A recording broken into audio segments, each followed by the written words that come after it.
Assalamualaikum warahmatullahi wabarakatuh. Halo teman-teman kelas 1 semuanya, apa kabar? Kelas Abu Bakar, kelas Umar, kelas Usman, kelas Ali. Apa kabar teman-teman semuanya? Semoga teman-teman selalu sehat dan selalu dalam lindungan Allah Subhanahu wa taala. Amin amin ya robbal alamin. Nah, teman-teman, hari ini hari Rabu kita akan belajar fikih tentang bersuci. Nah, tapi sebelum kita mulai belajar, seperti biasa kita berdoa terlebih dahulu ya. Nah, mari bersama-sama kita membaca basmalah. Bismillahirrahmanirrahim. Ya, alhamdulillahirabbil alamin. Teman-teman semangat selalu ya. Nah, teman-teman, mohon disimak video dari Bunda. Bunda akan menjelaskan materi tentang bersuci. Nih, teman-teman, toharoh menurut ajaran Islam artinya bersuci. Bersuci itu berarti bersih dari kotoran dan hadas. Nah, apa saja yang harus kita bersihkan? Banyak sekali, salah satunya kebersihan dalam menjaga pakaian, dalam menjaga diri kita supaya selalu terlihat bersih. Nah, sebelum kita akan melakukan ibadah sholat, kita harus bersuci terlebih dahulu. Teman-teman, Allah Subhanahu wa taala senantiasa menyuruh kita sebagai umat Islam untuk selalu dalam keadaan yang bersih atau suci. Nah, salah satu sabda Rasulullah Shallallahu alaihi wasallam yang berbunyi Bismillahirrahmanirrahim. At-tahuru syatrul iman, yang artinya kebersihan itu adalah sebagian dari iman. Nah, teman-teman tahu tidak, bersuci itu ternyata ada macamnya loh. Macam dari bersuci itu ada dua. Yang pertama, bersuci dari hadas. Yang kedua, bersuci dari najis. Nah, Bunda akan menjelaskan kepada teman-teman satu persatu. Teman-teman mohon disimak ya. Oke, yang pertama, bersuci dari hadas. Teman-teman tahu tidak apa itu hadas? Ya, hadas adalah keadaan yang tidak suci pada diri seseorang ketika akan melakukan sholat. Ya, teman-teman, apabila kita berhadas, kita tidak boleh sholat. Jadi, hadas adalah keadaan yang tidak suci pada diri seseorang yang menyebabkan kita tidak boleh melakukan suatu ibadah, termasuk sholat. Nah, teman-teman, hadas itu terbagi menjadi dua. Ada hadas kecil dan hadas besar. Nah, hadas kecil contohnya buang air kecil, buang angin atau kentut, dan lain-lain. Nah, kalau hadas besar contohnya wanita yang sedang menstruasi atau tidak boleh sholat ya. Nah, itu tadi contoh dari hadas. Nah, teman-teman, yang kedua adalah bersuci dari najis. Najis sendiri merupakan kotoran yang menjadi sebab terhalangnya seseorang untuk melakukan ibadah seperti sholat. Nah, teman-teman, seperti hadas yang tadi, najis juga ternyata terbagi menjadi 3 macam. Yang pertama, ada yang namanya najis ringan atau disebut juga dengan najis mukhaffafah. Najis mukhaffafah atau najis ringan contohnya yaitu air kencing dede bayi yang belum makan apapun selain minum ASI.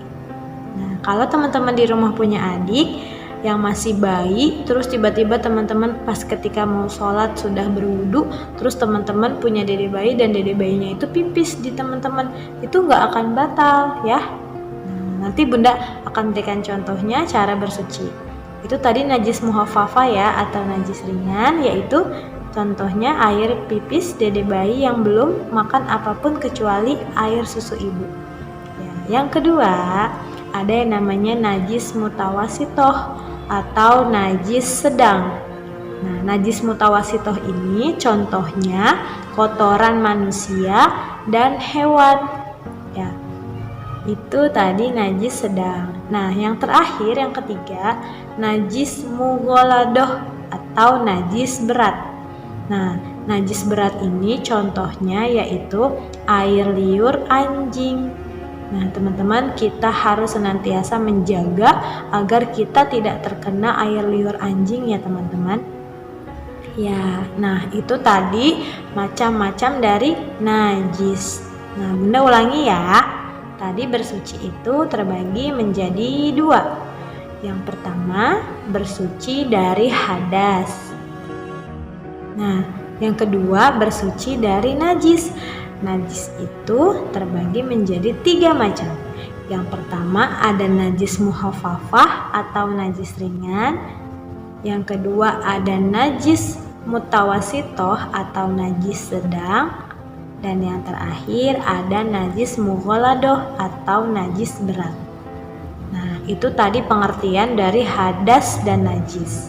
Nah, sekarang bagaimana sih Bunda caranya kita untuk bersuci apabila kita sudah terkena hadas dan najis tadi? Nah, Bunda akan memberitahu kepada teman-teman cara bersuci dari hadas dan najis. Yang pertama dari hadas dulu ya. Bersuci dari hadas besar dan kecil dapat dilakukan dengan dua macam.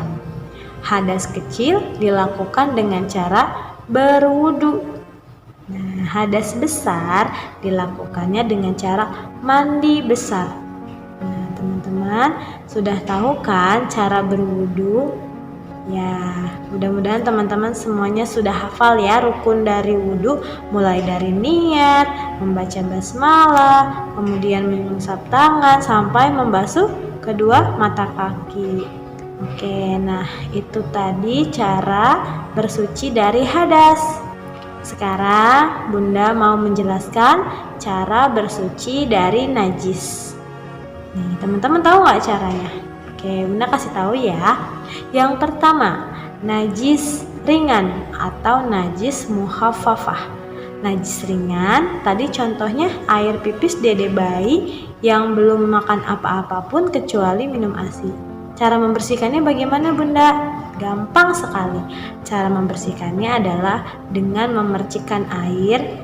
Misalnya Bunda punya air di gelas, terus Bunda tuangkan, terus Bunda percikan ke daerah yang terkena pipis dede bayinya.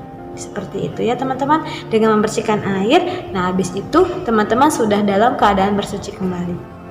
Nah, itu tadi najis ringan. Yang kedua, tentang najis sedang atau najis mutawasitoh. Najis sedang atau najis mutawasitoh contohnya tadi kotoran manusia dan hewan.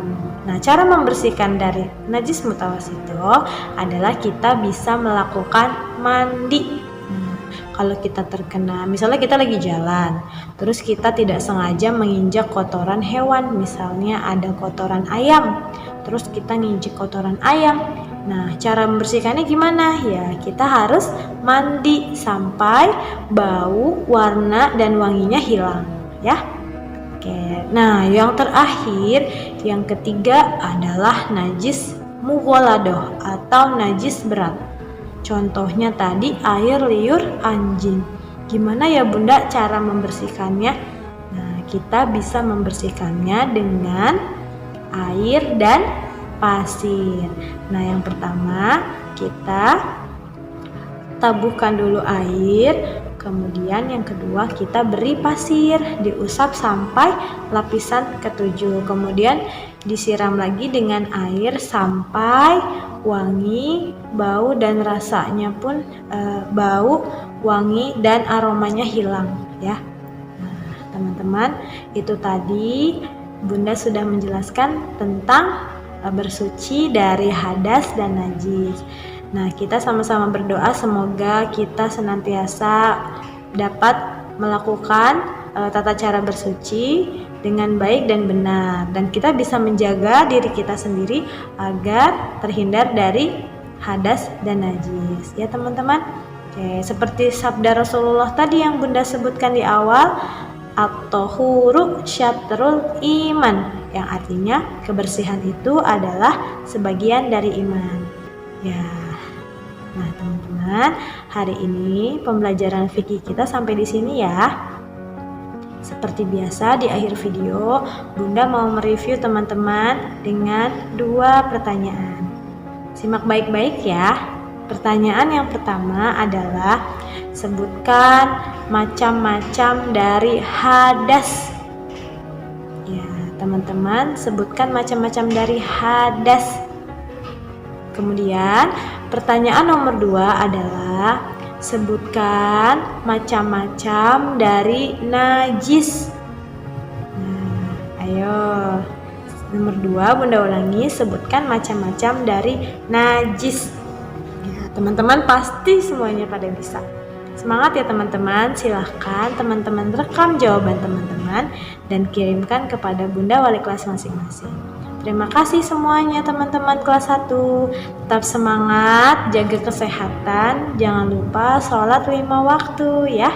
Bunda cukupkan. Assalamualaikum warahmatullahi wabarakatuh.